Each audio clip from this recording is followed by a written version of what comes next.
For as long as history can show us, the human race has been obsessed with not being alone, whether it be by religion, alien theory, ghosts, spirits, etc. Some scientists are also obsessed, or share the same obsession, and they dedicate their career to trying to find intelligent life. I'm going to be informing you about how these scientists classify life, what they're looking for, and how they're looking for it. When going on the search for intelligent extraterrestrial life, certain guidelines are needed to help narrow our search. This brings me to my first point. How do we define life? Elements of life. Common elements in the universe. In the Earth's early atmosphere, there were only 5 compounds, which are commonly found throughout the rest of the universe. So they're not, special to the Earth or restricted to being in the Earth. They're abundant throughout the whole universe. These are the 5 compounds. In the 1950s, 2 scientists performed an experiment called the Miller-Urey experiment, where they got these 5 compounds in a glass chamber, and all they did was mix them and add electrodes to create sparks, which simulated lightning, which is abundant to any planet that has a relative atmosphere. The Miller-Urey experiment, just within a couple of hours, the glass chamber literally turned pitch black with soot. This is a picture of before, and that's a picture of after. And I couldn't find pictures of the same glass bowl, but when after analyzing the soot, the scientists found that it was made up of complex organic molecules, including building blocks to proteins and nucleic acids, which are self-replicating. So technically, this is life. Now, what are we looking for?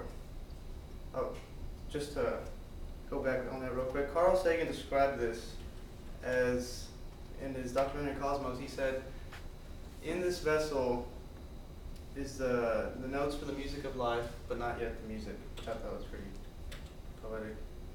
And the search, so we need to define what we're looking for. Ideally, we would like to look for anything, any form of life, but we are restricted with how long it takes to explore space and what resources we have. So we have to focus on listening to noise. And we also have to calculate the odds. What are the odds that we're even going to find anything? So, to calculate the odds, we use the Drake equation, which isn't referring to the Canadian rapper who has a new album apparently. But it was made by Frank Drake. And there's 7 variables in here, and for the sake of time, I'm just going to focus on the 2 most important ones, which is the last one, FL, and N. FL is a fraction of the planet's life during which the communicating civilizations live. We've only been around on Earth and able to communicate for a couple of decades. By communicate, I mean radio astronomy. N is the number of communicating civilizations in the Milky Way galaxy. So even with the most conservative estimate, using the Drake equation, we get 4 civilizations in a galaxy that's composed of 400 billion stars. Now, that was using FL as 100 years. So, if we change that to, humans have been around for an estimated 200,000 years. So let's say we're at the midpoint of our civilization's lifetime. Let's say we have an extra 200,000 years to go before we extinguish ourselves. That gives us 8,000 civilizations in the galaxy. Granted, I'll be the first to admit, this is not the most precise equation, but it goes beyond just estimating. It shows us the effect that FL can have and makes us question if the way we're living, how it will affect the age of our civilization. So what are we doing to try to find intelligent extraterrestrial life? Efforts to find or be found. We have to make ourselves available and also try to find other civilizations. And what would be the effects of this? Efforts to find or be found, to your left is SETI, and it's pretty much fields of satellite dishes just looking and scanning the sky for noise and analyzing it. And to your right is the Arecibo radio telescope, where we could also listen, but we can send our own signals to different galaxies.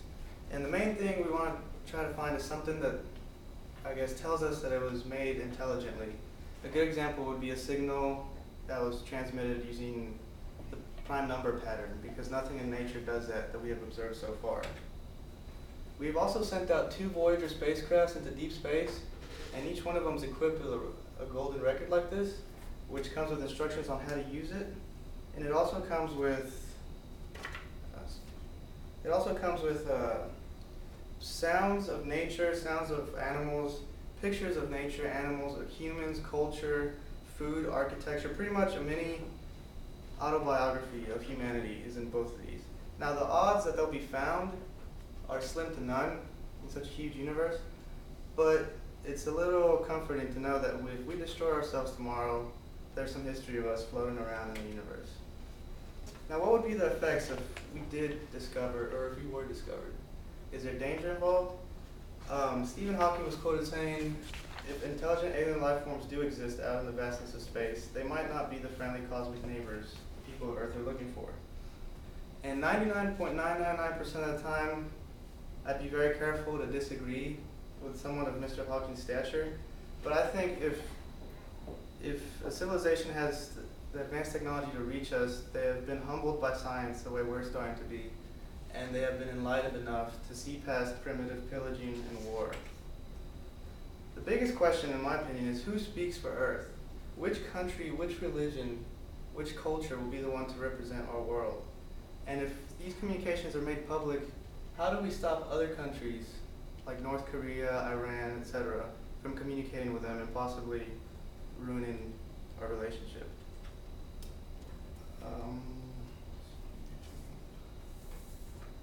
In conclusion, I have explained what actions we are taking to find intelligent life and the guidelines we are using. If our civilization manages to not snuff itself out in a moment of stupidity, maybe one day humanity won't be alone anymore.